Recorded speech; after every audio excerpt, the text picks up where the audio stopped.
And now making his way to the stage, here is the reigning, defending, undefeated IBF International Welterweight Champion, originally from the Ukraine and now living and fighting out of Milan, Italy, Maxim Prodan.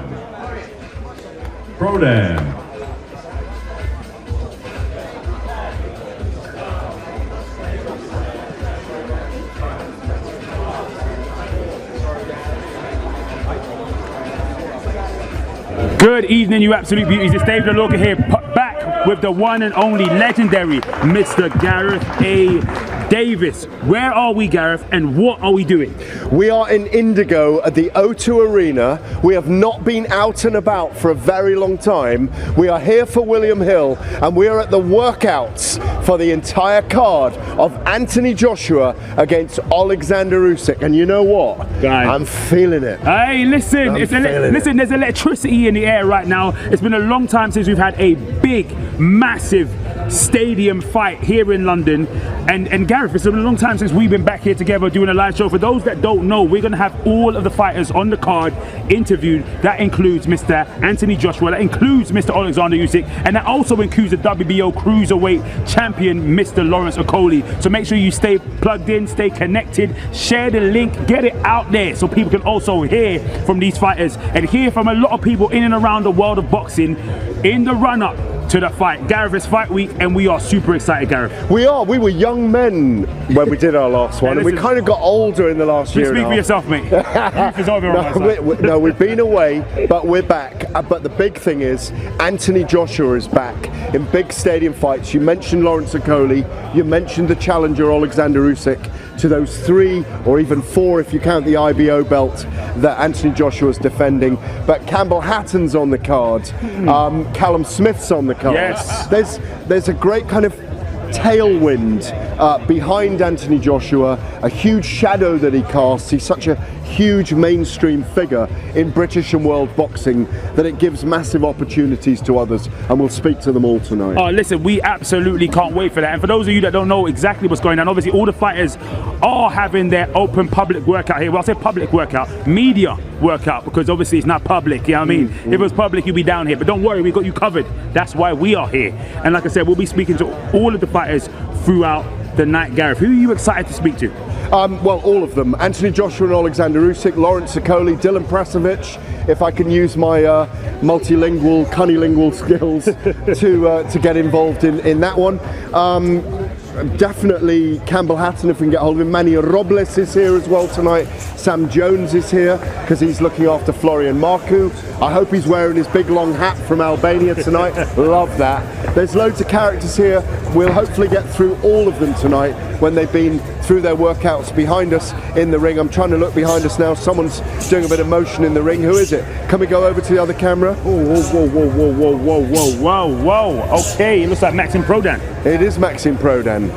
It is indeed. Maxim Prodan, who is 19-0 with 15 KOs, fighting out of Milan. He's had all his fights in Milan, and he's up against Florian Marku, I just mentioned, at welterweight, of course, the Albanian king. Marku, managed by Sam Jones, consistently calling out fellow welterweight Conor Benn in the Matchroom stable. I expect we'll see that at some point if Ben doesn't go stellar and up to all the world title stars. He looks in great shape in there. We've already seen Campbell Hatton in the ring tonight, working out, and Sonny, I don't know if Sonny Martinez went in as well, but that's who Campbell Hatton is up against, the son, of course, of Ricky Hatton, who's 3-0 in his career at the moment. He's facing Sonny Martinez, an Uruguayan from Montevideo, fighting out of Spain, España, but he's never been stopped, so it's another opportunity for Campbell Hatton to show that he is developing his skills. We saw him on the undercard of Derek Chisora and Joseph Parker back in May in Manchester, and of course on the Rumble and the Rock when Dillian White avenged defeat against Alexander Povetkin earlier in the year in Gibraltar. Oh, listen, so much going down, so much excitement. And Gareth, to be honest with you, what I am truly, well and truly excited about, and what I'm well and truly looking forward to today is seeing the one and only Mr. Callum Smith, Mr. Mundo, in that new frame, in that new 175-pound frame. And I'm super excited and looking forward to seeing him back in action on Saturday night. Now listen, I know a lot of you guys are just joining us today. As you're just joining us, listen, it's David Aloka back with the one and only Mr. Gareth A. Davis. Today we're live and direct, posted in London, secret location. Obviously you know where we're at, you know where we be. It's all going down this very week. It's fight week, it's Joshua versus Usyk. We are posted up right here at the media workout where it's all going down. Team Pro Dan is in the ring right now, gloves getting laced up, ready to be put through some paces here for the media workout. We've got all of the fighters on this card going through their paces on the media workout here today. You'll be able to see all of the action in the ring. You see what I'm saying? It's all going down. We've got everybody. And on top of that, not only have you got all the action going on in the ring, we've got some exclusive interviews with all of the fighters today as well. So stay plugged in, stay locked in, and also make sure you share the link, because I'm talking about Oleksandr Usyk and Anthony Joshua, Lawrence Okoli, Callum Mundo Smith, every single opponent. We've got it all happening right here, live and direct on William Hill. You know what I'm saying? Look at him moving. It's like you're rapping. Listen, I've got bars. Listen, I've got bars for them. They're not ready. I've got bars for them. If they want me to, spray them with a little 16 bars, I've got something for them. Don't you worry about that. It won't happen today, though. You know what I'm saying? Should we go through that card? Oh yes, let's go through the card. We're going to speak to them all. Yes, let's go through that card, Gareth. For me, you asked me what I'm excited about on Saturday night. It's about 4 minutes ago. Yeah, exactly. 4 minutes ago. Exactly. I'm back. Look, what I'm excited about first and foremost is being back in a big stadium, 60,000 people. Woo! The atmosphere is going to be off the charts. Electric. But I'm looking forward to Callum Smith stepping up to light heavyweight for the first time against Lenin Castillo de la República de Dominica. I'm looking forward to that against a guy who's a seasoned 175-pound fighter who's already fought for a world title. I'm really looking forward to seeing him fight. I'm really looking forward to seeing if Lawrence Okoli can follow up on his pledge and his promise to defend his WBO cruiserweight title and then go on and unify the divisions, how he carries himself, because he's really grown during the lockdown period. He's got a book out. He's a rap artist now. If we can get him here tonight, we're going to get him to do some of his bunny. He's got bars as well. He's got bars. You've all got bars, man. I'm just trying to get out. I've been getting out of the bars in this whole period. I just got trying to rip the bars. You've been trying to get into the bars. That's what you've been trying to get into the bars. No, I've been in all the bars. The bars have been closed, and now they're open again. I'm talking about those bars. But the funny thing is, Lawrence proving something that he really has grown and that he's really got. I keep looking down at the screen and there's the camera. Hello. But he's looking at himself. He's like, damn, I look beautiful. I'm just checking I'm in the frame. I haven't done this for a long time, you know. But the other thing is, can Anthony Joshua finally, at about 10:30 on Saturday night, carry out his promise to move up to the undisputed title and retain his belts against probably the trickiest opponent since he fought Vladimir Klitschko in 2017. Absolutely, and there was a lot of talk before this fight with after the hard works of negotiations that Eddie Hearn and Anthony Joshua went through to try and get that fight with Fury. There was a lot of talk about Anthony Joshua having enough of the governing bodies and maybe letting this one go, but he is stuck to his word. He's stuck to his road, to his mission towards being the undisputed heavyweight champion of the world. And the one thing that's in his way at the moment to that journey is Oleksandr Usyk. Some people call him the Rubik's Cube. Some people call him the dancer. People call him the cat. Listen, Gareth, how serious is this fight on Saturday night? It's a really dangerous challenge. It's an intriguing fight. It's an interesting fight. It's going to be a physical chess match. Usyk has all the qualities that you require to be a world champion at any weight. Apart from at heavyweight, he's stepping up to the big boy division. He's 6'3", but he's only 16 stone with weight on him. So he's going to be up against a deadly finisher in Anthony Joshua. who's only slipped up once in his career in New York on his American debut against Andy Ruiz. He avenged that defeat. He's a work in progress. He learnt on the job. 35 amateur fights before he turned pro and won the Olympic gold medal. Oleksandr Usyk, on the other hand, had 350 amateur fights, 10 times the experience. He does Hopak Cossack dancing or Ukrainian dancing. He does gymnastics, he does ballet. Juggling. He does all these weird face shapes. He's a real face ache. And I will tell him to his face that he does the face ache stuff. I practice it at home. I can't do the Usyk face ache stuff. He's an amazing character.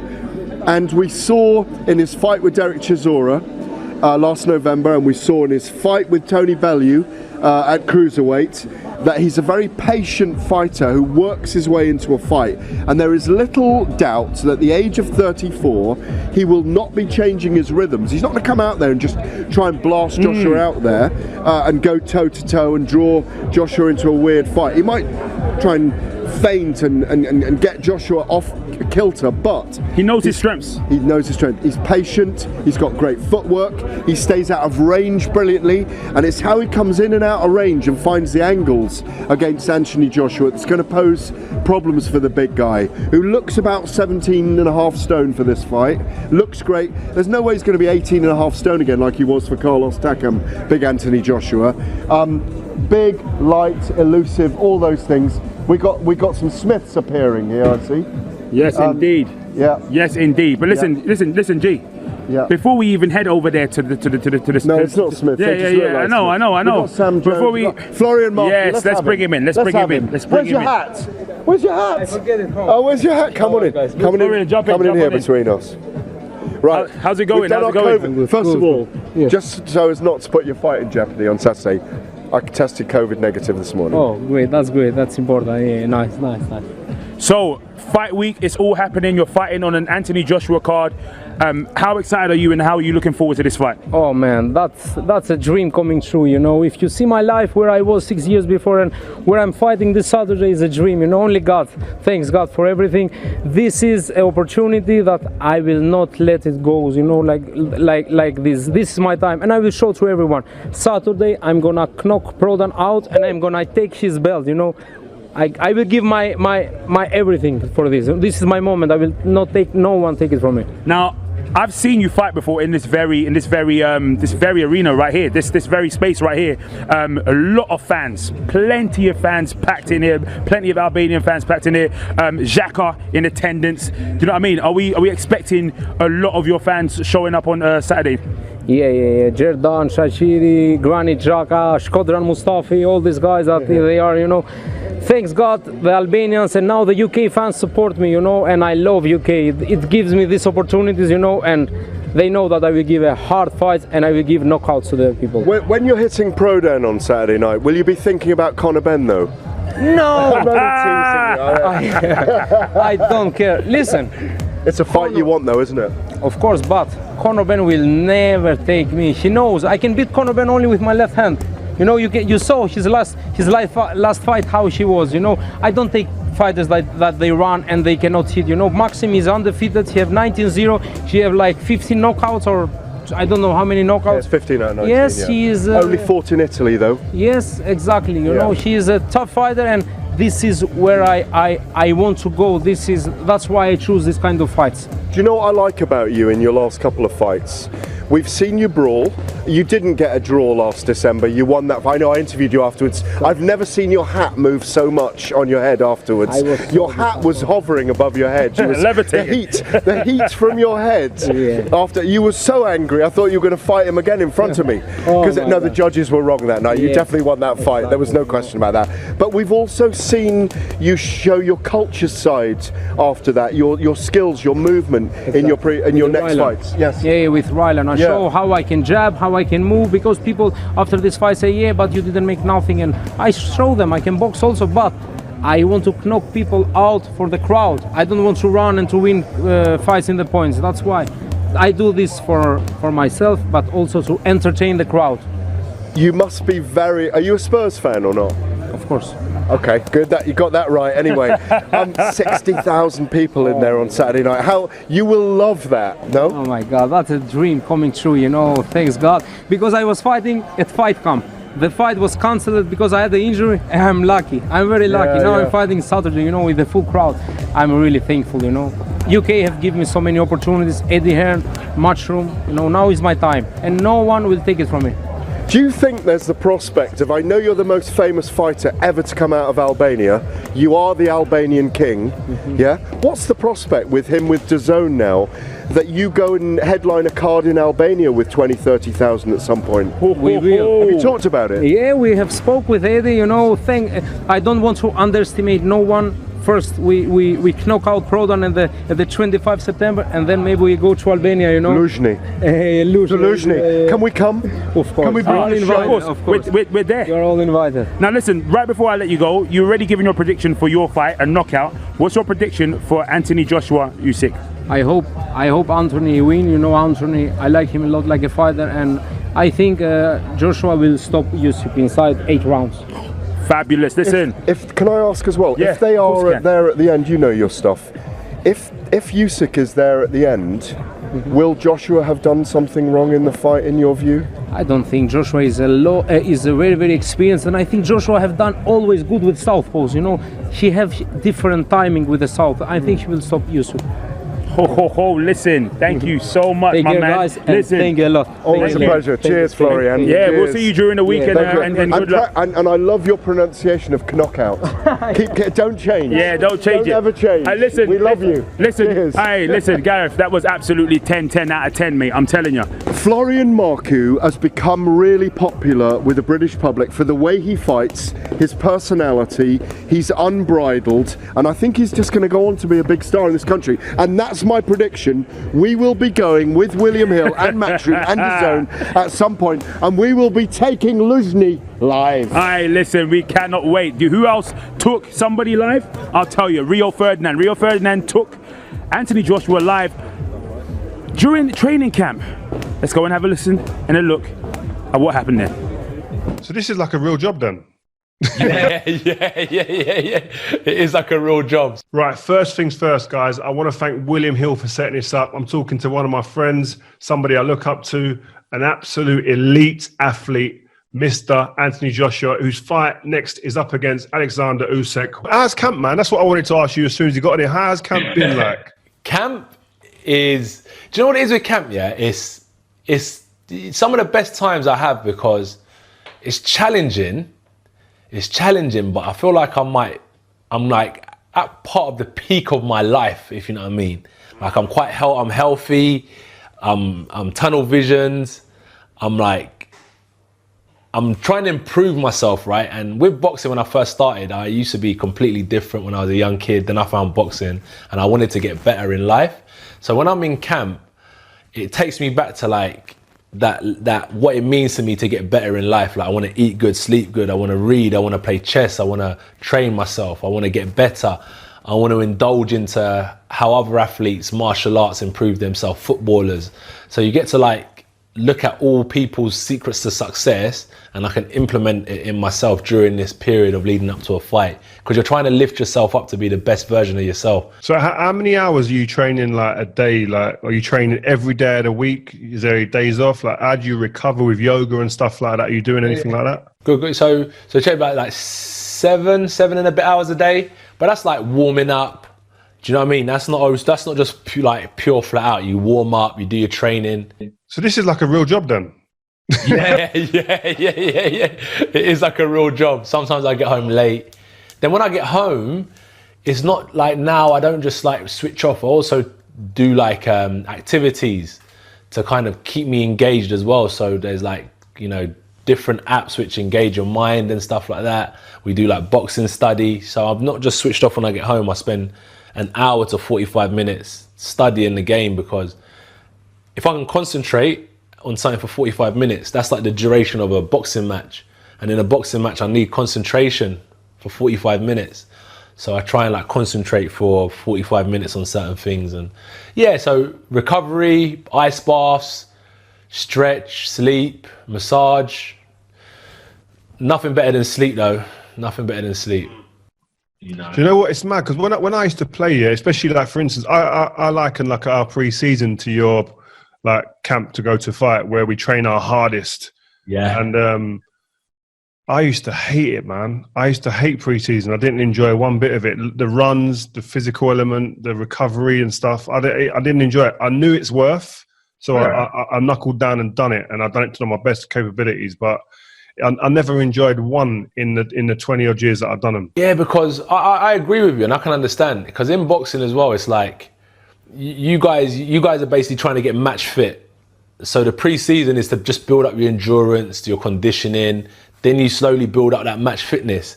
So for me, when I'm like training, I'm like, why am I doing all this pre-season training? Like, it's just killing me. It's like, and I'm sparring 12, 13, 14 rounds every other day.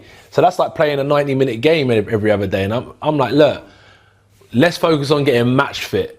Like I've done the pre-season. I've done 2, 3, 4 weeks of pre-season. Now let's focus on match fitness. We ain't got to continue just torturing the body. So, but that comes with experience, you know. I really look at boxing in depth and figure out how to get match fit, not just fit.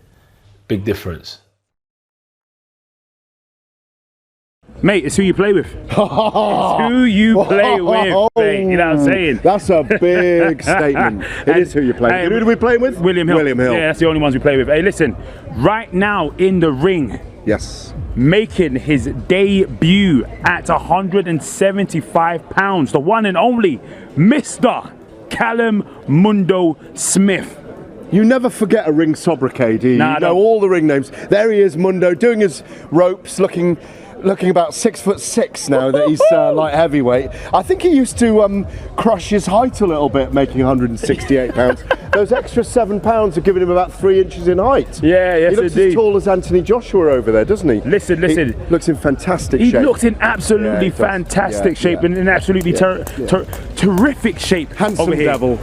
Look at him, comfortable in there. What I like is that, you know, he had his challenge against the #1 pound for pound in the world, Saul Canelo Alvarez, and decided he's going to step up to 175 pounds. I'm just trying to drown out the DAZN boys as much as I can. Unbelievable. But you know, Callum Mundo Smith, first challenge at 175 pounds. Lenin Castillo, I hope to speak to in a moment, who is a tried and trusted personality in that 175 pound division, David, who has already fought 24 times, 16 KOs. He's never been stopped, although he's got 3 losses on the record from the Dominican Republic. He's 33 years old, so he's a seasoned veteran in that sense. He's the right kind of height to test Callum Smith, 6'2". He's got 1 loss to Marcus Brown, who had a victory over Badu Jack but lost to Jean Pascal. And more significantly, this guy Castillo had a fight with WBA champion, current WBA champion, Dimitri Bivol 2 years ago. Was knocked down for the first time in his career in the 6th round by an overhand right. Went on to lose comprehensively pretty much every round. So he's a decent test for Callum, but Callum will want to show power, poise and perfection with a statement stoppage late in the fight. Without a shadow of a doubt. Callum spoke a little while earlier to the zone about his last 2 fights at the 168. He said he wasn't quite fully himself. The Ryder fight and then going into fight Canelo. Interestingly enough, there's a lot of talk about Canelo going up to 175 as well. So who knows, that fight could be run back again at a weight much more comfortable for Callum Smith. That's if he goes on after Saturday proving himself at 175 pounds. Yeah, I think, look, that's the weight for him now. I think Callum's 31 now. He went through all the way through his 20s, starving his body. 168 pounds, 12 stone. That's not normal for a civilian like for us. If we normal civilians at 6'3", here's what, walking around at 14, 15 stone. So he's been 2 stone lighter probably than his natural weight as a normal human being, not a fighter, for the last 10 years of his life. So he's got to allow his body to relax a little bit. As I say, he's 31 now. He's no youngster, and I think he can do great things in the light heavyweight division. He's also, of course, David, he's also, of course, in a light heavyweight division in the UK that includes Joshua Boazzi, Craig Richards, Let him know. Lyndon Arthur, Come on. Callum Johnson. Bring it Who up. am I forgetting? Oh, Who am I forgetting? listen, Anthony Yard. And Anthony Yard. It's an incredible light heavyweight division in the UK. So there are things that he can achieve here. He only needs to beat one of those guys, and then he steps up against the likes of Dimitri Bivol. And that's what I think they're lining up for here. Oh, listen, I can't lie to you, Gareth. I am truly, well and truly excited to see him at this new weight class. Like I said, we saw him over there in New York as well, at 168 pounds in New York. And you always say, it amazes you how he trims it down into such a small frame like that. And that shows his dedication to the sport. It shows his because he's never had trouble with the weight on weigh-in days. So it shows his hard work and his dedication to the sport. So when he takes it up to 175, a weight class that he's more natural to, I guess, we're expecting some great things. There's another big change as well. He's moved away from Joe Gallagher. He has done. And he's with Buddy McGirt, who's a friend of mine, who's over there in the corner. Yes, Buddy's there with his beret on. Buddy, of course, two-weight world champion from the late 80s and early 90s. Guy I've known for a very long time. He's a year older or younger than me. I can't remember. He's been around a very long time. He's trained a host of great fighters, including Sergei Kovalev and others. You know, a really brilliant trainer of the year in the United States in the early 90s by the Boxing Writers of America. That was an award he won, but he's been through a great number of fighters. I would like to get Buddy McGirt and Callum over here together to have a good chat to them about what they plan in this contest. What Gareth likes, Gareth gets. So I'm sure we'll have them both. For those of you that are just joining us here on this live stream, it's David Alorca back with the one and only Mr. Gareth A. Davis. We're out here posted in London. It's AJ versus Usyk fight week. AJ meaning, you know, Anthony Joshua, the unified heavyweight champion of the world. Now listen, it's fight week, it's all going down today. We're here at the media workout. All of the fighters will be out there with their trainers working out. Some of them you've already seen. Some of them are to come, that's right, and those that are to come include the WBO Cruiserweight champion, Mr. Lawrence Okoli. It includes the former Cruiserweight unified, undisputed world champion, Mr. Oleksandr Usyk, and it also includes the one and only pride of Britain, Anthony Joshua. Gareth, there is so much going on today. We're super excited, aren't we? It's been a long time since we've been out, and we're back. We're back. Fight week is back. 60,000 fans on Saturday night, and we cannot wait. I cannot stress it enough. Here's Callum Smith here. Come on in, Callum, please. And here's Buddy McGirt as well. Let's get them both in. We're both COVID negative, by the way. But they're popping over to the... Let's get Buddy for now. Come on in here, Buddy. Coming in here, buddy. There we go. How are you? Good. How you doing? Yeah, good. Are you COVID negative? Yes, sir. Okay. Hey, we were just saying, Callum Smith, right? He's put on 7 pounds to be 175 from 168. It looks like he's grown about 3 inches as well. Yes, that's what that was. He was practicing in training camp on how to make himself longer. That's part of our training procedure. How did it come about that you and he got together? I used to train his brother Paul a long time ago. That's right. And I happened to be here in London training Chisora. And then they called me and asked me what was I doing over the weekend. I said nothing. So I went out to Liverpool. I caught the train, and we worked for a couple of days, and here I am. You've been there ever since? Yes. The city got a hold of you. Yeah. You are one of those guys, though, that has done, apart from achieving yourself as a two-weight world champion and fighting in 3 weight divisions, we're the same age. I know that was a little while ago, and you're not doing a veteran's comeback, are you? I hope. Hell no. Yeah. Let me get your take on Evander coming back the other day. You know, it's a shame, but what's more of a shame is that a commission that okayed that. You know, a fighter's a fighter, so if you get a fighter and you say, look, you can make 3 or 4 million, fighter's going to do it. Yeah. But the commission should be ashamed of themselves, allowing that to happen. On a few weeks' notice in another state. That's so wrong, isn't it? I don't care if it was a year later. Yeah. I mean, there comes a time when we got to say that's it. Yeah. I mean, that's it. You know, I think what they should do is give guys like him, give him a job commentating, doing something in boxing. You might not make $5 million, but you can make a living. Absolutely. You know what I mean? But that will still draw the crowds. That will still, Exactly. But to put him in the ring at 58, not good. Listen, they gave a commentary job to Donald Trump Sr., didn't they, on the night? So if you can't give a commentary job to Evander Holyfield, who can you give it to? Well, Exactly. Trump wasn't a bad commentator, to be fair. He was honest. Well, I'm gonna put it. I didn't watch the fight. All right, listen. Let's turn it back to Kylie Smith. 175 pounds. What can we expect from him on Saturday night? Well, I think that he's going to come out and show that he still got what it takes to take what they got. And what did you see from him during training that impressed you? He had that fire in his eyes, you know, out to prove something, to let the world know that it's not over yet. We absolutely love it, and we cannot wait to see it, buddy. Can I ask you as well? He's 31 now. You're talking about kind of age, and it's right that he moved up now because, you know, he is such a big man to have made 12 stone for that long, 168 pounds. And he's got a good opponent on Saturday night in Lenin Castillo. His dad was definitely a communist, wasn't he? Anyway, Lenin Castillo. There's nothing wrong with being a communist. You're a communist, I'm a communist. Buddy looks like a bloody communist. Come on, he dresses like one. No, but the thing is this.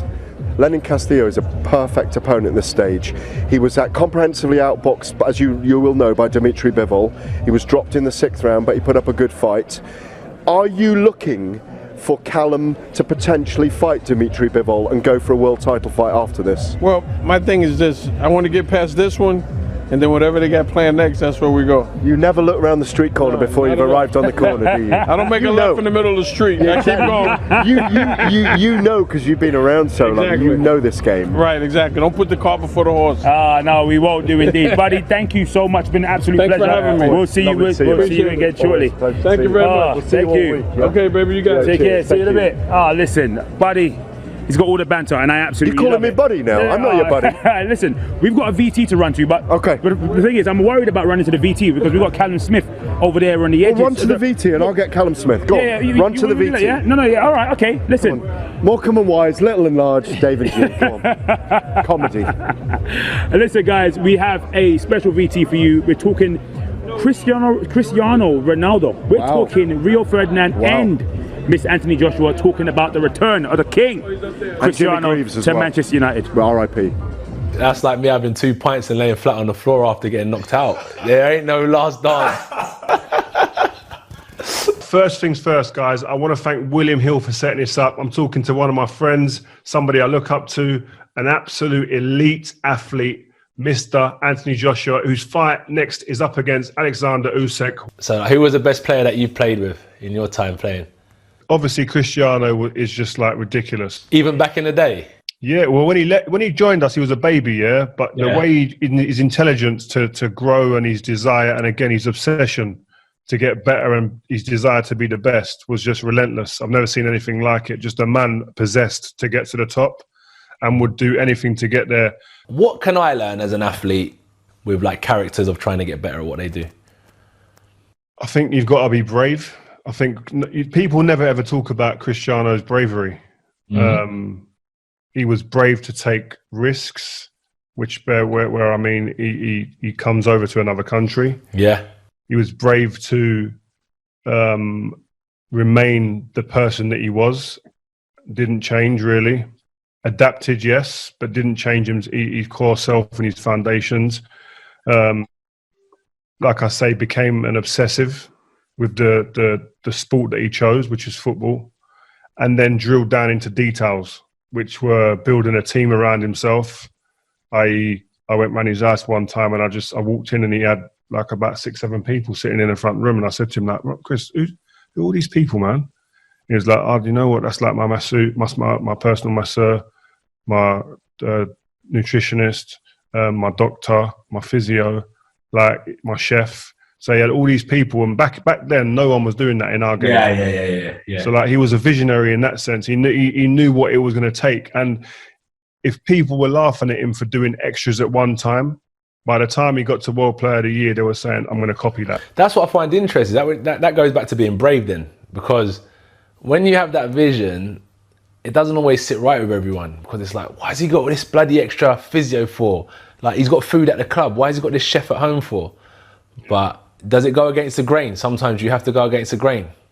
Yeah, and sometimes you've got to be a bit of a disruptor. Like, I think it's in business is the same as in sports. Disruptors in the right way they make waves and they're remembered and they're not forget, and they go in there and they change up, and that's just the way it is. And I think he's very visionary in that. And when I listen to you speak, there's very big similarities when I speak to Cristiano. Like, he will have like objects in the back of them, zoom in or whatever, and I'll go, what's that? And you go, that's the energy for the room. What? Like mad stuff, like for the energy of the room and stuff like that. And I'm like, rah, this guy is just different. He's just looking for every little detail that's going to enable him to, like, listen, he does mad stuff. He'll send me a picture or something, and he's like doing like deep water recovery sessions in the sea. And he drove like 2 hours to get there when he was in Turin. Yeah. Like he's just, other people are at home or they're out at dinner or something like that. My man's just looking for that extra edge. That's what I find interesting. Him joining Man United is a tough ask. It's a lot of pressure that he's going to be under. I don't think he feels pressure, you know. I don't think I think he expects it now. I rate it.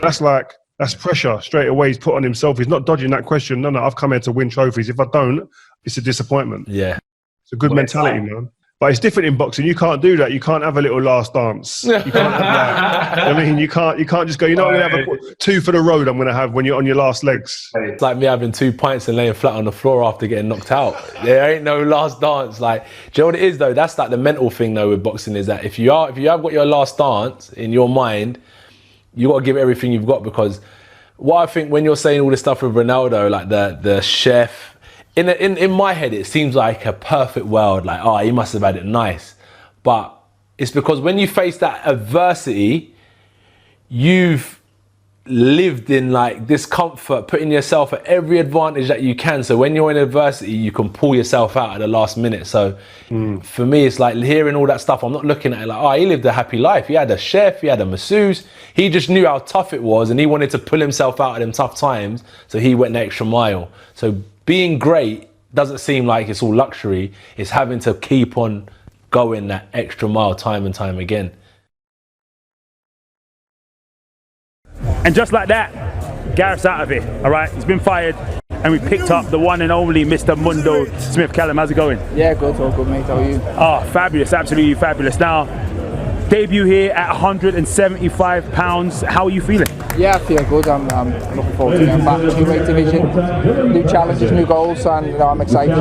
You've been able to eat a lot more during this. I told you, it edged you in. Look, you might be 175 pounds, but I'm still heavier than you. Yeah. I was just saying, you look like you've grown about 3 inches. Yeah, if you would have said that. But now I feel good. I feel 175 suits me, and hopefully we'll see that in the performance. I was saying that about you just now, that obviously it's important that at your age that you give your body a break. It must be really nice being able to have another £7. Yeah, it's been good. I feel I've used the £7 correctly. I haven't just put £7 of fat on. I feel I've got a very good strength conditioner and nutritionist, and we've done it properly. And it's a good division, that I feel I can move into and I can become a world champion at. But I think 168, I had a lot of good times down there and a lot of big performances, and then towards the end, my performance started to dip a little bit. So I believe the loss come at the right time and give me a clean break, and move up and set new goals and new challenges. When your mind is resting, when you're chilling out with your hands behind your head on the beach with your wife, do you go, right,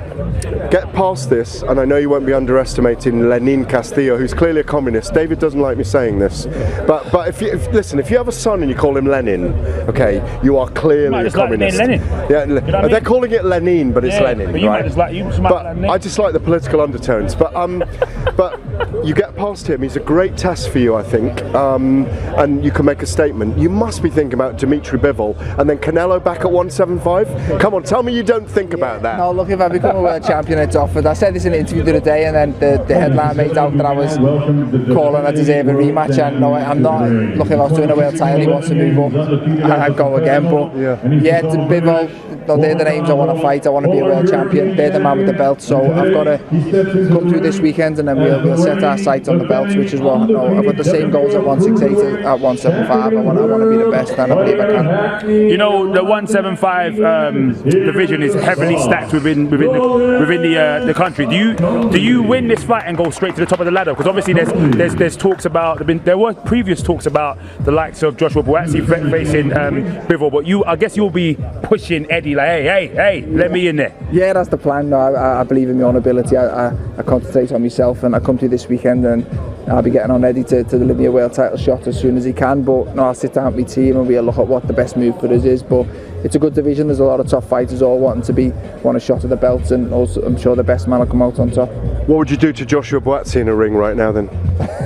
You're trying to start a fight. Listen, of course I'm trying to start a fight. I'm not just trying to start a fight. I'm trying to promote fights, trying to put you in fights. We want to put you in the biggest fights. Yeah, no, look, he's a good fighter. He done well in his last fight, but you're a pacifist, really, aren't you? That's the problem. Yeah, I believe. But he said but. He said but. Yeah, go on. Hit us with the but. What's the but? I'm the best 175 in the world and a world champion, and I believe I'll beat whoever I have to earn the opportunity and whoever I have to get the belt. But the thing is that you will be. Hearn's already got Bivol on one of his cards against Craig Richards, who put up a valiant performance. I thought he took the opportunity when it came. So there's obviously business dealings there. I really fancy you against Bivol. I think he's made for you. Yeah, look, stylistically I think it's a good fight for me. I've got to get through this weekend, but no, it's definitely a fight I've looked at and a fight I believe I can win given the opportunity. So we'll see what the future holds, but everything's focused on this weekend. And obviously your focus has been on this weekend and on your own fight up at 175, but your brother also has a big fight coming up in a couple of weeks. Hang on, there's loads of brothers. Which one? Yeah, you know who he knows who I'm talking about. He knows I'm talking about, Beefy. Yeah, he's got a great fight. It's a big fight for the city, and especially after the COVID situation, it'd be good to get the arena packed out for two local lads. And it's been good to be a part of his camp and see the way he's putting in. He's in very good shape. He's got a bit of bragging rights. They mean a lot in boxing, and he's got a little bit between his teeth, and he's looking very, very good, and I'm looking forward to it. Do you know what? As soon as that fight was announced, I had tingles, because you just know that even if they don't trash talk each other all week, and it's all respectful, and it might well be, you're all waiting for that first bell to ring, because it's a really weird one when you've got one guy coming up. Liam's been there, done everything, fought Canelo as well, of course, and had been a world champion himself, proved himself over and over again, been with loads of promoters, and yet Anthony Fowler's still got something to prove, and Liam won't want to be a stepping stone in any way, shape or form, will he? No, definitely not. No, there's a lot at stake for both fighters, and as local derbies go in the past, I think they can all catch fire pretty quick, so it should be an exciting one, but an exciting one I believe he wins. Who won when the four of you were 7, 8, 9 and 10? Hang on a minute, I know this story. When Margaret and your dad Paul were out and you four used to fight, you, Stephen, Paul and Liam, round the sofas, one glove each. Beefy used to win all of it, didn't he? Yeah, I was saying to me out the youngest and the smallest at that time, but I've tried to. I tried him a few weeks ago. I tried to get him back, but I'm still waiting. Hey, listen, I gotta get you out of here because you're making me look like a pipsqueak. Yeah. You know what I mean? Yeah. You're making both of us look tiny. Listen, enjoy yourself. Have a good one. It's been great, and we look forward to speaking to you and seeing you more during fight week. See you on Thursday. Cheers, mate. Thank you. Cheers. Thanks. Listen, the real reason why I had to get him out of it is because the microwave's just gone in it, and I'm trying to. You know what I mean? You hear that? Yeah. What is that? Hang on a minute. Hang on. Can I get it to stop? Hang on. No, it's still squeaking in my ear. Yeah, sorry about that. Hey, listen. Whilst all that was going on, Lawrence Okoli has stepped into the ring, and I know everyone's looking forward to seeing the sauce on the plate. The sauce on the plate. Everyone's looking forward to seeing the sauce on the plate. So we're gonna head to the ring right now, so you guys can see Lawrence Okoli. I think he's getting, he just got gloved up, and he's getting him stretches already. I can see it in the nice Boca inspired background we've got going on right here. But listen, Gareth, Lawrence Okoli, WBO Cruiserweight World Champion, gloves looking absolutely beautiful. Looks like they're Louis Vuitton inspired in there. There with McGuigan as well, who's trained him for quite a while now, for quite a few fights. Good partnership, yeah. It does. Yeah. It looks like them two get on very, very well. Because previously, when Lawrence started out, he had changed trainers quite a bit. But now it looks like he's found his home, he's found his base, and he's found his place with the McGuigans over there. Talk to me about what we can expect to see from the source on Saturday night. Well, you're seeing it there. He's using more footwork. He's in and out quicker. The jab is moving fast. You can see what he wants to do. Set up the 1-2 with the long jab and the long right hand when he's in range. The right lead there. Look, he's pushing off against trainer Shane McGuigan. I think they're a great combination. The great thing about Lawrence in the last 18 months is that he's really grown. Look, he's really relaxed in there, lithe and long. He'll do a lot more gripping and holding. It's part of his style against Dylan Prasovic on the night at, I want to say the O2 Arena then, but we are in a giant football stadium, a brand new one for its first ever boxing event on Saturday night at Tottenham Hotspur Stadium. No, Lawrence looks in fantastic shape. It still amazes me that a man his size, 6'5", can make the cruiserweight limit 15.5 stone. He does incredibly well to do that. This is the division, of course, that the man facing Anthony Joshua, Oleksandr Usyk, dominated over the World Boxing Super Series, went on the road, was a road warrior and beat everyone in their own territories, and now it's time for Lawrence to take over that division and maybe follow in the footsteps of Evander Holyfield, David Haye and Oleksandr Usyk and move up to the heavyweight division himself. Without a shadow of a doubt, listen, at cruiserweight he does possess a lot of power. He knocks out quite a lot of his opponents. His style is very, very awkward.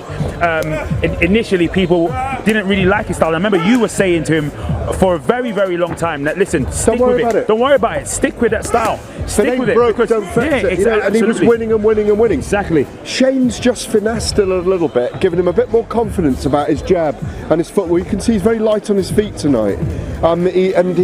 That's what he's been working on. Look, bouncing, trying to stay fluid, not planting his feet until he's in range and wants to let his hands go. Listen, make no mistake about it. Dylan Prasovic is coming here looking for an upset. No doubt. There'll be 50, 60,000 people in there by the time they ring walk at 9 o'clock, 9:30. And there will be pressure on Lawrence and he'll be nervous on Saturday night. He's put out a lot since then. You know, he's said, I've grown into this personality. I've got all these ambitions. I want to unify the division. I wanted to fight for a unified title as soon as I'd won the world title after he beat Krzysztof Glowacki and did a great number on him with a brilliant knockout.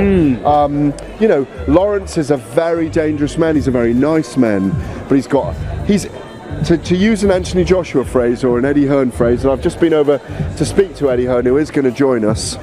He's a bad man trying to be good. Listen, without a shadow of a doubt. Now listen, we love him, we love the character he possesses, we love what he shows in and out. You see what I'm saying? You see him just there playing with the camera as well, throwing his fists at the camera, giving us a bit more of his character, giving us a bit more of who he is. And he gives us a whole lot of his character, not only in the ring, but outside of the ring. We spoke a little bit earlier on about how colourful he is, how he's involved in music as well. He's very, very well plugged in with his roots and the way in which he grew up.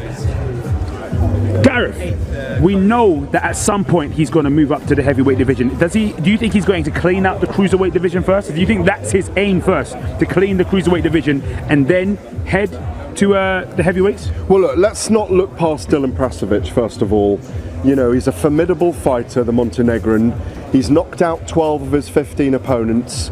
He's on the balls of his feet. He's a very fluid fighter, very aggressive. As I said at the top of the show, I think it's a style that suits Lawrence Okolie because he might walk into one. But he's got to get past this guy first. There's formidable fighters in the division, and you look at Lawrence. I mean, you look at him now. I know we've come back to us, but you look at him.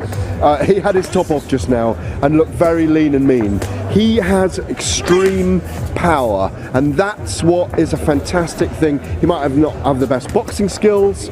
He might not be the prettiest boxer to watch, but what Lawrence Okolie has is power to finish people, and power to finish people at world level. Glowacki wasn't expected to be any kind of walkover. Not at all. Yet he put him down with a short chopping right, wasn't it? An uppercut right, wasn't it? Into him, and he was dead. Listen, it was simple as that. Listen. In proverbial sense. Listen. There is a KO in his name, and there's a KO in his name for a reason. He possesses that power. He possesses the sauce, as he likes to put it. Yeah. Because listen, it requires a certain degree of sauce to put a man on their feet.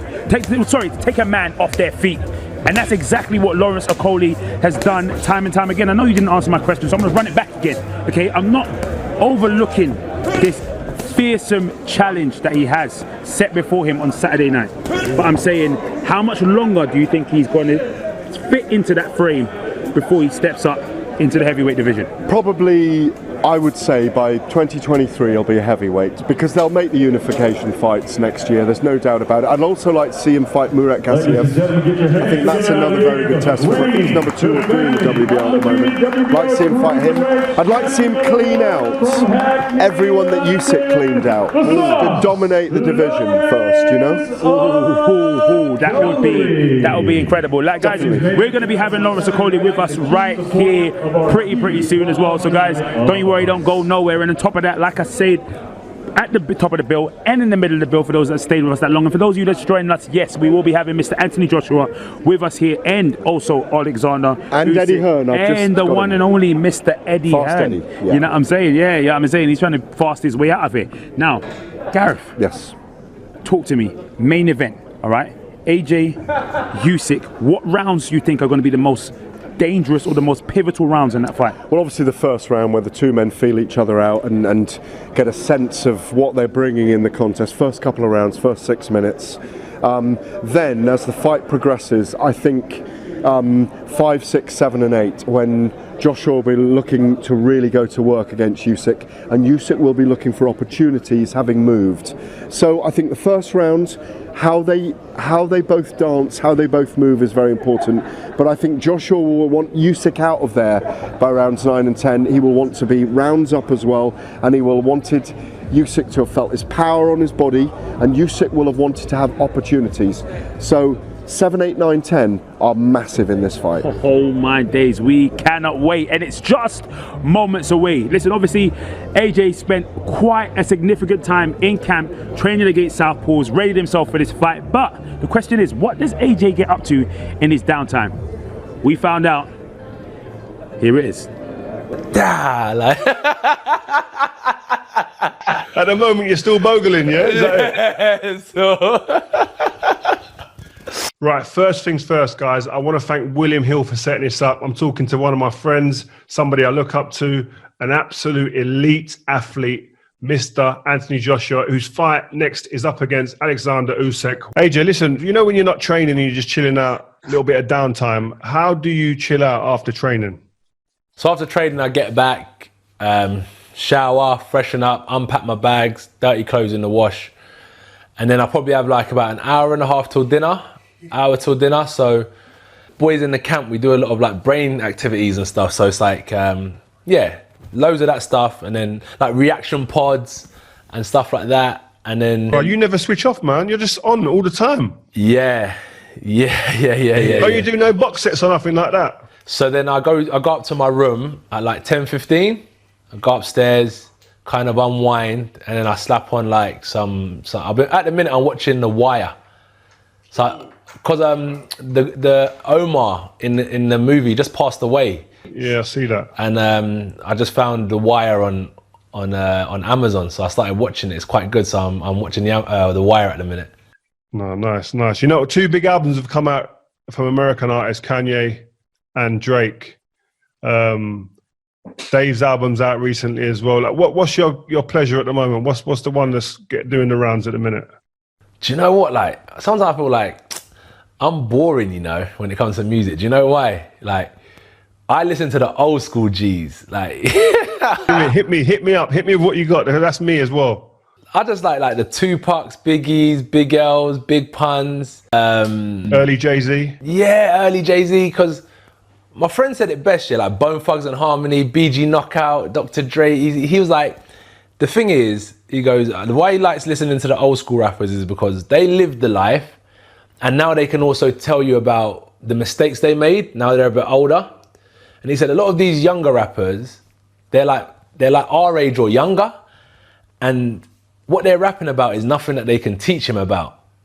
You know what I mean? So I was like, you know what, it's true. That's me and him, we just love that old school music, man. So I tried to get into the Drake album, but I'm still banging that old school, that Rocky, that Cuban music, you know what I mean? You need something what's motivating you now, innit? That's what you're looking. When I'm done, I'll be like the Drake, Kanye, Little Durk, all these, like, you know what I'm saying? Like, that's what I said, like, da, like. At the moment, you're still bogling, yeah? Is that it? Yeah, so.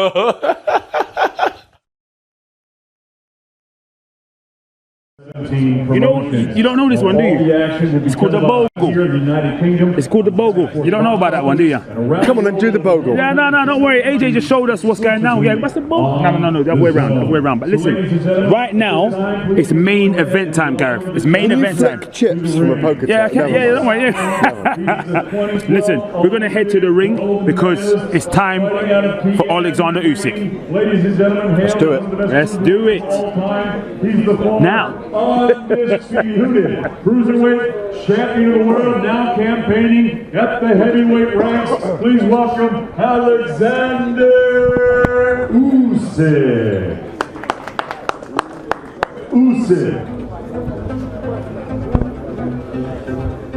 All right, G, here he comes. Yep. Here he comes, mate. Head shaven, greeting with Diamante, hands up. Straight out of Ukrainian hood. You know? So there he is, looking good, looking very lean, looking very serious. Yeah. Very, very focused. Yeah. Now Do you know what? Go on, talk to me. Just got a feeling this is going to be a special fight on Saturday night. Listen, Really. this has a potential. Do you know what this is called? It has, go on, talk to me. What's it called? It's called a fucking dance track. It's called There an you go. absolute dance track. Effing dance track. Yeah, it's Freaking called a dance track. And look, and there's a reason why. He's a dancer in the ring.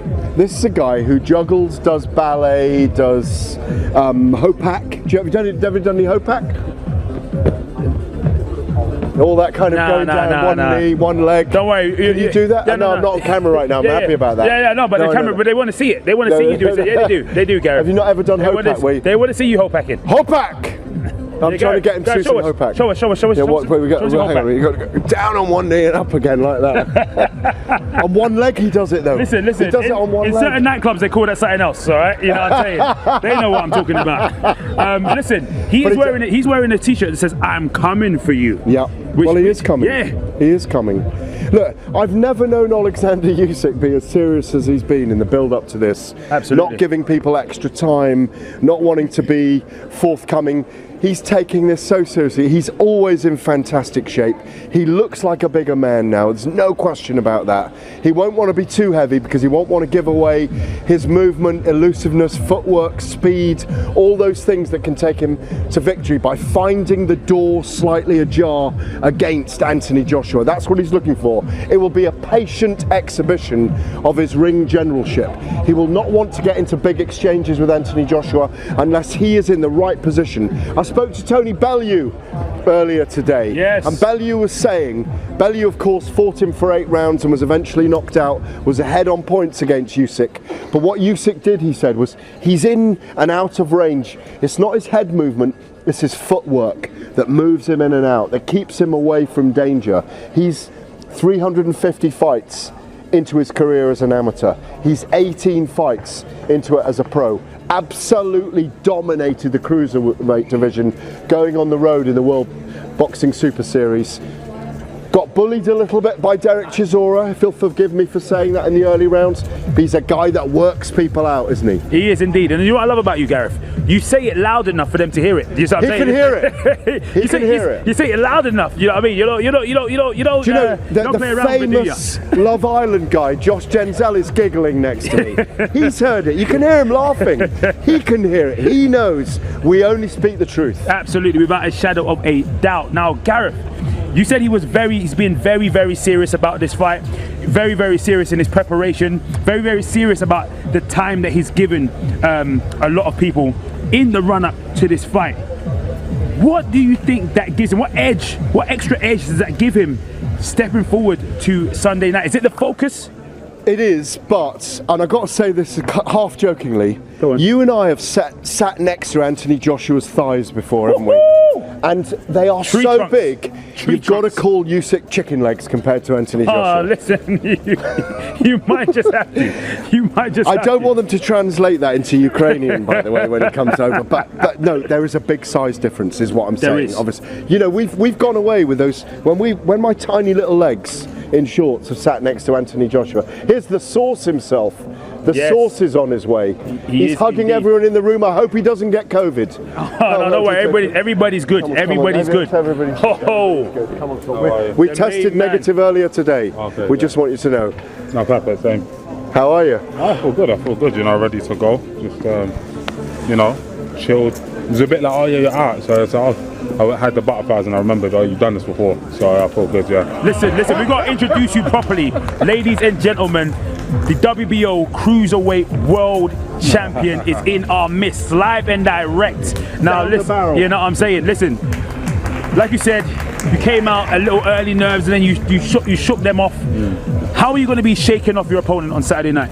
Obviously by stoppage, you know. I've seen him here. Obviously. Yeah, I've seen him here today. It's hard because we're a bit of a distance. You have a little, you're right, but it'll be interesting to see. I think that, you know, he'll struggle with my range and athleticism, especially early, and then, you know, I'll get the stoppage shot. Yeah. Can you just, because I was admiring that really fast jab in the right hand just now, can you do it to that camera? Or is that too much? Anytime. Straight down there. Do you want me to step? No, you don't. Step away, because I mean, woo! There we go. Oh my days. It's all over. I don't even know if the cameras could get to me. I don't know. Exactly. It's all over. Now, I've been waxing lyrical. I've spoken to you a few times in the last couple of weeks, and I've been waxing lyrical about how much you've grown mentally, emotionally, physically, and as a fighter over the last 18 months. You got a book out, which was brilliant. You've got rap songs out talking about bunnies in there, which kind of gets me going as well. Gareth loves it, I'm telling you. Sometimes me and Gareth shoot the final round, he's playing your music, early doors. You've become a world champion.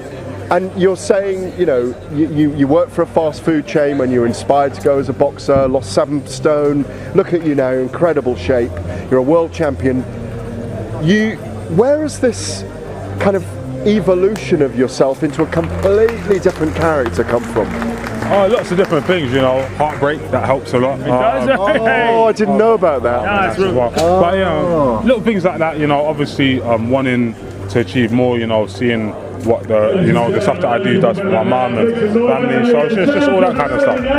Emotional independence, my brother. Yeah, 100%. You've got to be ready to do it all alone. You know what I'm saying? I hear you. Obviously, Oleksandr Usyk, former cruiserweight champion, one of the greats, is going up against a good friend of yours and your manager, Anthony Joshua. What does he possess that AJ has to keep his be very wary of? Yeah, just really good mental fortitude, confidence. Obviously undefeated in, you know, his fights, been well travelled, so the occasion is not going to get to him. AJ is not going to get to him as an opponent. He is someone who, of course, all the AJ's guys want to win, but was it someone who's going to want to win and is going to believe in it? So even if he's getting caught with shots or it's not going his way in this round, he'll rally back the next round. So I expect it to be really hard. What do you do, right? You unify the cruiserweight division. I was going to say, you boxes. Well, I mean, obviously, there's challenges probably in the next 2 or 3 fights, and you've talked about wanting to go up to heavyweight. The big money's up there. It's the blue ribbon division. What happens, right? If you're the challenger for the world title and your manager, Anthony Joshua, is still the world champion? I mean, it's very much a very... You only win by knockout, don't you? Yeah, it's a very likely situation. However, that's a bridge we'll have to cross when we get there, i.e., hey, mate, you're going to have to drop a belt now. Come on, now. Otherwise, you knock him out. I don't want to say otherwise. I'm sure he'll do the right thing. It's difficult, though, isn't it? No, of course, but ultimately, I'm not in any rush to move up to heavyweight, and we don't know. Obviously, AJ, I think he'll plan to go on for a while, but you had people like the Klitschko brothers, you know, Rudin, and of course you want undisputed, but once you've got it, you can let a belt go. You can let one. Absolutely, without a shadow of a doubt. Now, obviously, I spoke about Oleksandr Usyk, what he brings to that fight. How about AJ? What does he have that's going to get him over the line on Saturday night? Just really good boxing fundamentals. And size as well. And when I say size, I'm not just talking about being a big cumbersome heavyweight. He's 6'6", athletic, you know. So what I know from my version of boxing is that I boxed people, amateur and pro, who are way better technically than me. You know, they throw the perfect hook, they slip really well. But when you box someone who's a lot taller and stronger than you, it makes a lot of things a lot more difficult. So that double jab you usually land and you're in range, all of a sudden I have to take a step half an inch. It doesn't sound like a lot, but in a fight, it's a mile. Do you know what I mean? And that creates them second gaps, you know, to land the clean shots. And all AJ has to do is touch him. Like, of course, I believe Uzyk's got a really good chin, really good fortitude. However, power is power. Like AJ's got unbelievable power, and I think it will show as well as the boxing IQ. Like, I've picked out the first round and round 6 to 10 as the vital rounds in the fight. They'll look at each other in the first round. I suspect, and I spoke to Tony Bellew about this as well to give him what he was saying rather than what I'm saying, is that he thinks AJ will put pressure on Usyk as much as possible without going gung-ho, and maybe try and touch him to the body quite a bit as well early on, and use his jab, because he has got a fundamentally very solid jab, and that could just open up the gaps and win him the fight, to unleash those kind of big combinations that you both have. Yeah, I agree. I think Usyk's going to be really difficult to touch in the first round because he's good enough that if he didn't want to win the fight and engage, he just could take the whole fight on the back foot and not get knocked out. But obviously he's coming for legacy himself, so I think I'll put him in range eventually. But the first couple of rounds, I think, you know, it'll be interesting. As you said, the first round's actually quite interesting, but I think it's vital. Obviously, you don't want anything can happen in boxing, but I think it's as both people get comfortable, let's sit in the pocket a little bit more, and that's when I think you'll see who's coming out on top. Well, hopefully you'll be watching that from your ringside seat when you've retained your WBO title. Yeah, for sure. That's it. Would you be going for a big unification with the 2-belt world champion at cruiserweight as well? Excuse me, his name is escaping me at the moment. Which one's got? I mean, there's Gulamari and Bradis and Carby. Well, no, Bradis is the one. Yeah, that's the one that I would most like. Bradis, yeah. That's the one that I'd most like, but ultimately it's all about the politics. Like, you know, I've reached out to him personally, the team has, and he keeps putting money emojis and stuff like that. So we'll see. I mean, he's been a great champion, so we'll see. We're having to move you on because your manager is about to step into the ring. Yeah? Understandable.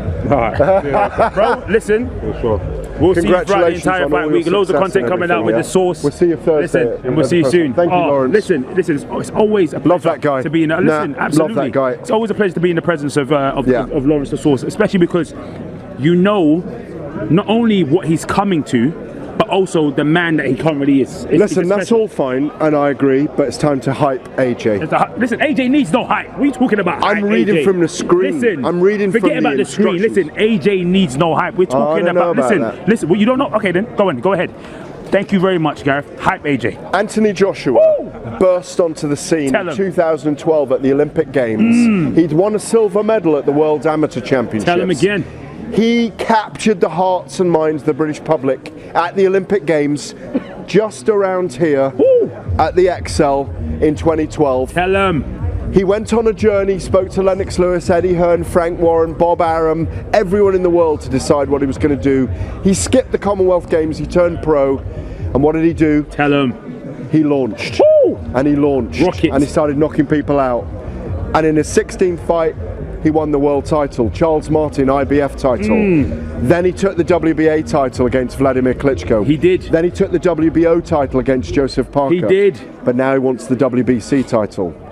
He's been a world champion twice. He was beaten by Andy Ruiz. He came back and avenged defeat. Immediately.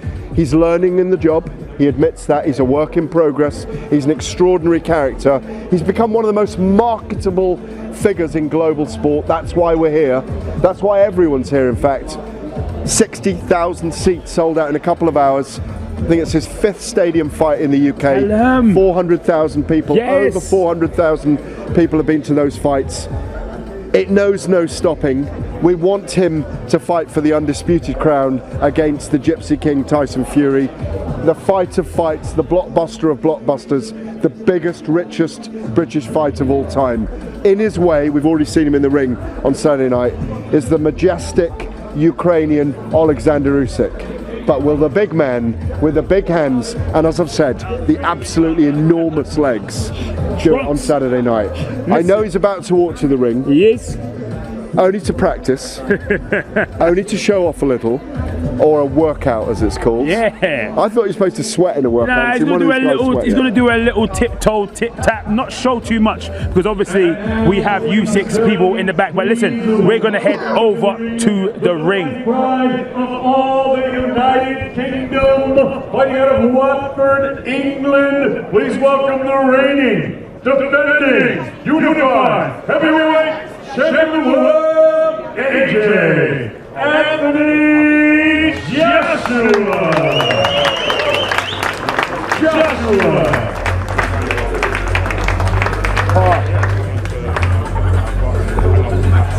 Listen, here he is, Anthony Joshua, coming out to a bit of Afro beats. You know what I'm saying? You know a bit of Afro beats, Gareth. Just stop embarrassing me. Yeah, you have no idea. Come on, sing us some Afrobeat. Afrobeat. No, don't worry, listen. So is it Caribbean African or not? Is it reggae? No, it's just it sounds a little reggae. I know. Do you know what it sounds like? Sonny Ade. Ebenezer Obey. Yes. Did you like that? I like I've been it. to You see do, them. yes. I've been to see them live. I know you know or a little bit what's going on. My old hero, Fela Kuti. It's got strains of Fela Kuti. Yeah, let me tell you, that's I've been seeing him in a Wallowa Road. But listen, you know I hate. Listen, When you ain't he was got. Listen, you ain't got a name drop. Don't worry. 80s. Yeah, you ain't got. You ain't got a name drop for me. All right, but that's where Afrobeat originates. But obviously, Fela Kuti, Nigerian. No, I'm not trying to embarrass you. I'm trying to educate you, my friend. But also hailing from Nigeria, Fela Kuti, Mr. Anthony Joshua in the ring right now. Gareth, what can we see from him? Well, he's using those rhythms to show that he's not just going to be kind of weirdly and stiff-legged walking Usyk down. He's going to use rhythm to do it. He's not going to follow Usyk. He's going to dance to his own rhythm. He's going to dance to the beat of his own drum. Now you know where I was going. Now you know where I was going. No, when I said exactly. That. Now Yeah, you know. exactly. You like that little alley-oop there. Yeah, I do. You know, and you know, he wants the people of Tottenham to shout, Joshua Bumbaye, Bumbaye, which is obviously from the Congo, but he wants people to support him in an effort to be decisive in victory against Oleksandr Usyk and do one of his trademark knockouts. Yes. He's very relaxed in there. He looks great. Feels relaxed. Look at him. He's smiling. He's grinning. He doesn't want to get too much of a sweat on. He looks in fantastic shape. There is so much, and there is so much focus in his eyes. You could see Rob McCracken there on the side, fresh from Tokyo as always. Yeah. You've also just come back from. But listen, it is so fantastic to be back here, be in the presence of AJ. What do you feel from him? Although we're just several meters away, what do you feel from him right now? What are you gleaning? Totally ready, totally relaxed, business-like, wants to get his interviews done, wants to get his workout over. It doesn't look like he even wants...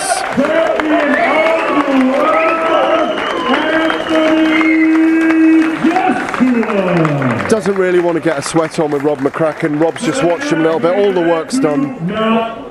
No, and we won't miss it. We do not want to miss this. All the work's done, obviously. He wants to get his media obligations done, do his interviews now, get that part of the process done, and then get back, probably have a little workout, a proper workout back with Rob McCracken, another massage, shower, all those kind of things, little jog around.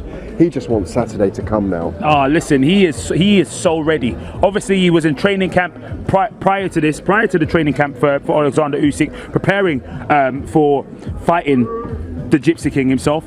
That didn't happen, and now he's got another massive test on his hands. Yeah, he said he found it annoying. We've got Dave Diamante joining us now. Come on in, David.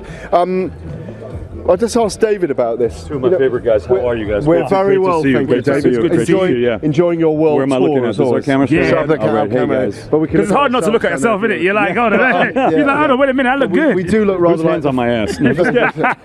Sorry. Oh, sorry. Yeah, that was Garrett. I was holding my phone, but sorry about getting to your backside. Yeah, sure. But, is that what it's called these days? Is that the new slang? That's what the kids are calling it. Good job. This is an adult show, isn't it? Big show. Yeah, big show. Yeah, the fabulous furry freak brothers as we are. Yeah. Look, we were just talking about the fact that for the first half of this year, Anthony Joshua had Tyson Fury in his mind. Yeah. So he's had to switch to Oleksandr Usyk in the last couple of months. Yeah. Do you think that will have affected him in any way? No, I think AJ is so focused. I think we saw it up there just right now. I think we've seen it, him in his camp. He's just been so focused.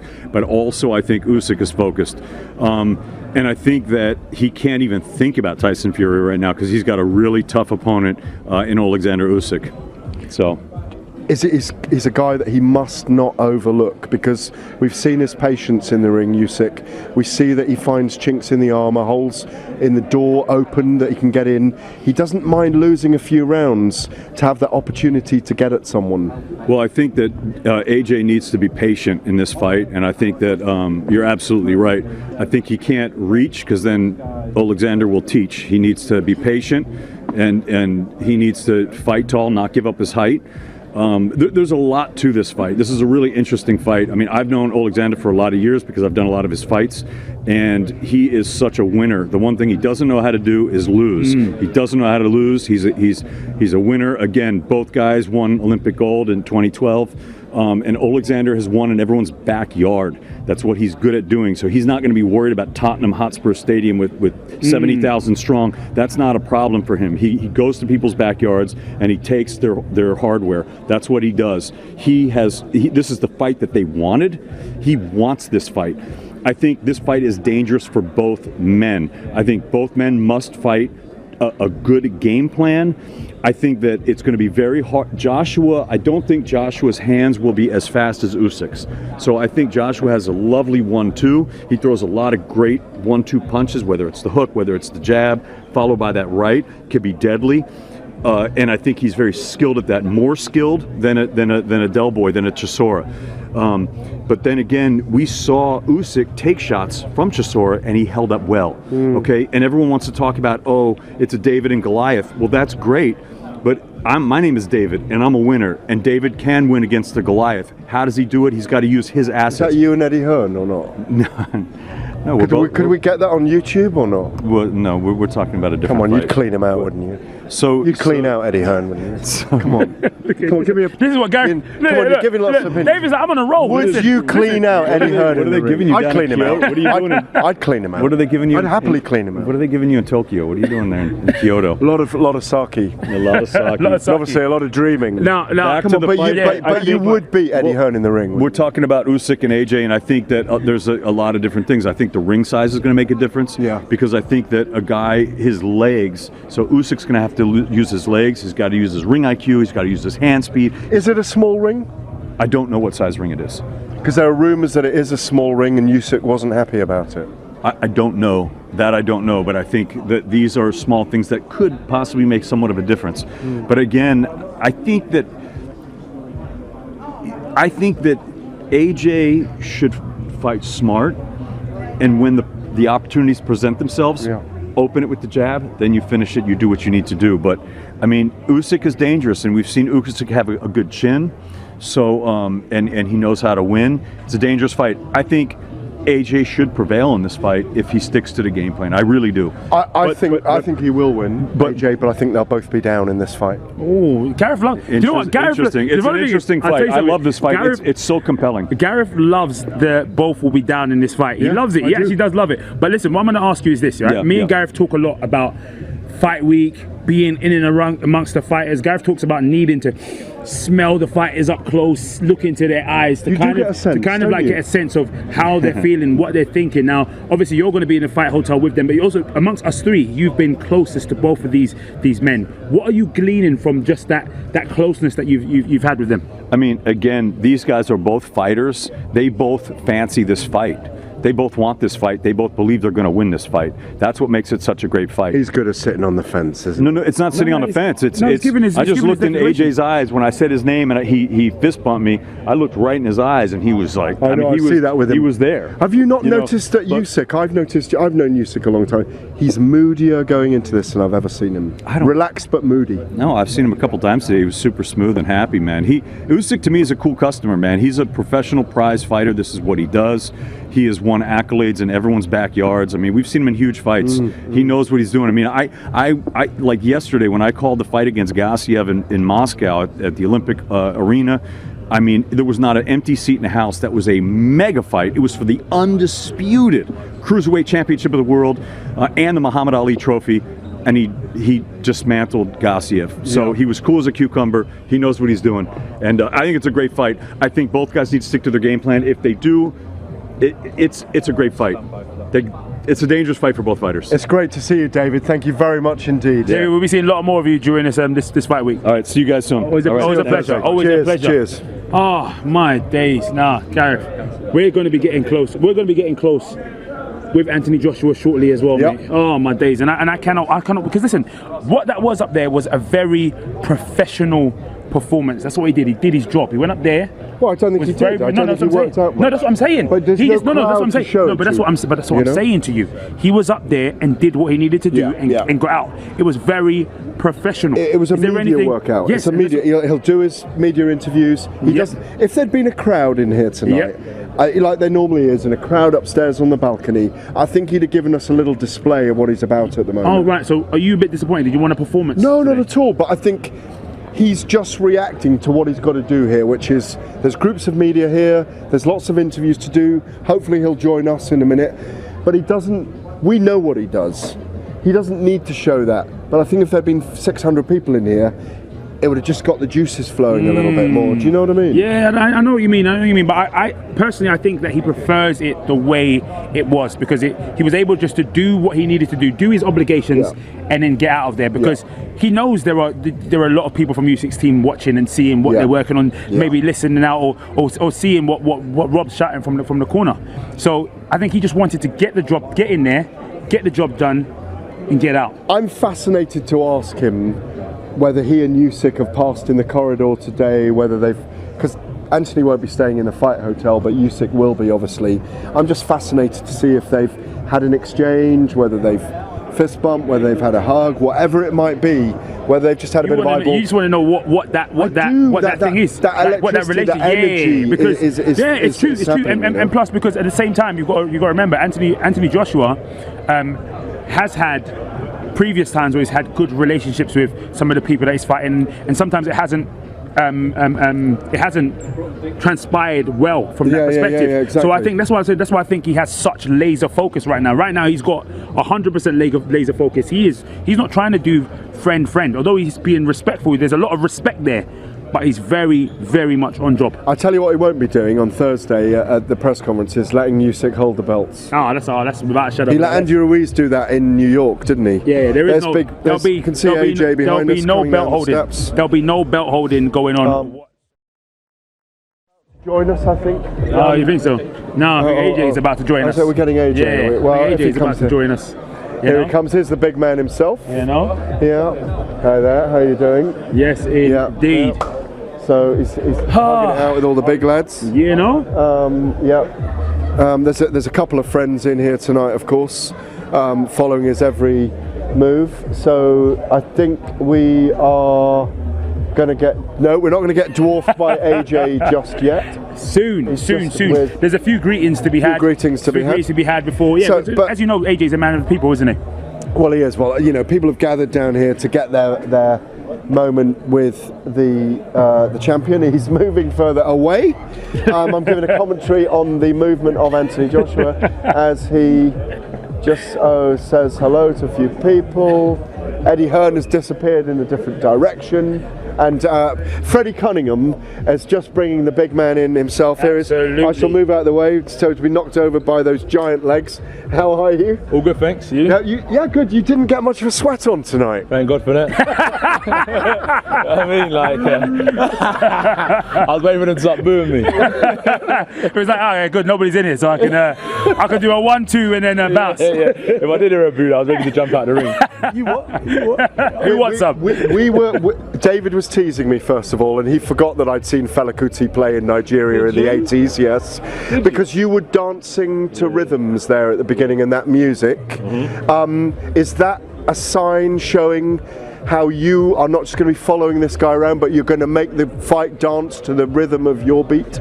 Well, there's a million and one things I can say. A lot of fighters do actually say what they're going to do, right? Like, what's his name? Fury said he's going to stick it on Wilder in the rematch. He done that, took him out. I've seen Chisora said he's going to stick it on Usyk from round one. For me, boxing's a different rhythm and different energy system for me. I look at it from like a different way. You look at it from a chess perspective? I don't want to say too much, but the way I've managed to work my way through is different, and how I look at the opponents is completely different. But I'll be doing my job in there to make sure it's exciting, definitely. Absolutely. Now, it's been a very, very thorough preparation. What can people expect to see from you on Saturday night? A left hand, a right hand, couple uppercuts. Right hand behind your back, boxing one-handed. I swear to you, I'm glad I chose boxing because it ain't too complicated. You know what I mean? Stick your hands up. You know what I mean? Keep your chin down, throw a couple shots, try not to get hit, and you'll probably box your way to a victory. That's it. Go out there, do my job. Go out there, have fun, do my job. I'm like humbled. So many people are coming out. I dedicated myself again to make sure I'm in good condition, to make sure I put on a good performance for everyone coming out Saturday. Now, obviously, you're debuting a boxing event at this stadium. Okay. You're actually the boxing debut at Tottenham Hotspur Stadium. Yeah. It's going to be rocking. It's going to be rocking, yeah, that's for sure. That's for sure, it's going to be rocking. 60,000 people in attendance. Yeah. Once again, it's been a long time since we've had you on these shores. Yeah. In front of your home fans. Yeah. There's a lot of Ukrainian fans as well, a lot of like Eastern European fans, African fans. What I've learned is the world's such a big place. You know, England's so multicultural, diverse. It's going to be a massive mix of people in there, but that's what makes for a good atmosphere. Remember when we fought Vladimir Klitschko? Yes. There was a lot of like Ukrainian fans. Arnold Schwarzenegger was there. Like, big people come out to support the Ukrainians as well. So it's going to be really good. And as long as we put on a good fight, boxing wins at the end of the day, and I'm happy with it. Anthony, you mentioned the Vladimir Klitschko fight. It was, apart from when you won the Olympic title here just down the road, where you went to the hearts and minds of the British people, that was a massive event in British sport and in British life. It feels, even though we all want the undisputed title at some point down the line, this feels like, because of his boxing skills, because he was an Olympic champion in 2012 as well, the biggest fight since Klitschko for many of us. That's what we're bringing to the table each and every time. Boxing needs it at the end of the day. Boxing does need it. And I do believe like it's good to go across shores. Like we've been Saudi, we've been America, I've fought around the world as an amateur in my short career. But also, when I turned pro, I wanted to make sure that British boxing gets respected, because it always felt like British boxing was overlooked to a degree. Like unless you're fighting an American or you're beating an American, like, man, them Brits, they can't fight, they ain't nobody, But I believe that we hold some credibility right now, and it's been important to me. So it's unbelievable to have boxing buzzing over these shores. And has that been hard, holding that on your back, holding that on your shoulders, or has it been a responsibility, like you said, that you've decided to usurp and put on your own back? I decided that myself. So on your skinny little frame. Yeah, my skinny. Yeah. Everyone says like, I'm worried. Like I'm not gonna go in there, hit me, and I'm gonna shrivel away. I feel like I'm weighing like 90 kilos. I feel strong. I feel good. I feel good. But it's something I put on my skinny little frame, and I carry it with a lot of pressure, but at the end of the day, when it's all said and done, it's all said and done, so I'm going to carry it with pride as well. I've got to ask a question about Oleksandr Usyk. We saw him in there earlier. He looks relaxed as well. I know you both respect each other. You're both great boxers. Talk to us a little bit about him, because people say, oh, he's much smaller. When they see you this week, they'll see how much bigger you are, that you'll be probably a stone heavier than him. How much respect do you have to have for this guy when you step in that ring? Respect each other after, with all due respect. Respectfully, you respect each other after. That's just me being respectful. Have you seen him yet, or tonight, or not? Yeah. Face to face. No. I've met him before. I met him in Saudi. In the morning. But yeah, look, with all due respect, right? We're ambassadors of the sport, and I know there's kids that come out and watch and stuff like that. But this is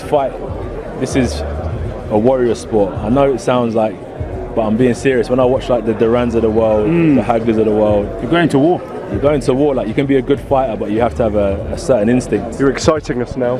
Yeah, that you have to have it within you. You can be a good fighter, but a great fighter has a certain instinct. And you know, with all due respect, you have to have lack of respect and go in there and know who you are. This is war. So. It's getting exciting. Oh, listen. Stadium. It's AJ. It's a big one. Listen, it's been an absolute pleasure. As always. An absolute pleasure. And we're gonna seeing your giant thighs. Yeah, we do. We miss you. We look like little men next to your giant thighs normally when we come up to the EIS. We missed that experience this year. I'm going to say nothing else. That's between you and Dave. No, he's speaking for himself, mate. I'm speaking for myself. Absolutely. But listen, it's been an absolute pleasure. And we're gonna be continuing the journey throughout the entire fight week, so we'll see more of you. Oh, sick. I used to have one of them when I was there. Yeah, I used to have one. Yeah. They're classics. Sovereigns and keepers we used to have. Hey, my team was the sovereign game all day, every day. Of course. Yeah, the sovereigns were class. We look forward to seeing you face to face with him at the press conference on Thursday. Thank you very much for stepping into the booth. Absolute Thank you for pleasure. having me once again. Pleasure. See you later, my bro. Thanks, champ. Listen, bro. We spoke about this. We spoke about what it will be like to be up close with the unified heavyweight champion of the world. We spoke about having a sense or a feeling of what his mindset is going into the fight. And it's exactly like I said, professional. Right now, he's not playing no games. There's no ha-ha, he-he, ah-ki-kiing. You know what I'm saying? With Oleksandr Usyk. This is a very, very serious fight. This is a very, very serious contest on Saturday night. And it's going to be incredibly exciting throughout the entirety of fight week. You know what? The moment for me just then with AJ was, have you seen him yet? I know you respect him. He said, whoa, hang on a minute, G. Hang on a minute. No. We'll have the respect after the fight. Respectfully. I need to do a number on him first. Certified. And if that doesn't get you excited, oh my days! He's promising an exciting fight. I'm really thrilled about this. Listen, you better rap. Listen. Listen. It's time for me to drop some bars. Listen, it's been Big D back with the one and only Big G. Listen, we've got all action, all access throughout the entirety of Fight Week. Check out all of William Hill's social channels. Check out our social channels. You'll see exclusive behind-the-scenes content. We've got interviews. We've got all of that stuff coming for you. We're back on Thursday lunchtime. We are back on Thursday lunchtime at the press conference. And then we're going to do the weigh-in live. Best believe that will be there live. And we're there on the night. Oh, listen, it's going to be a fight and a half. Stay plugged in. We've got special offers and all that great stuff coming live on William Hill. We'll see you again next time.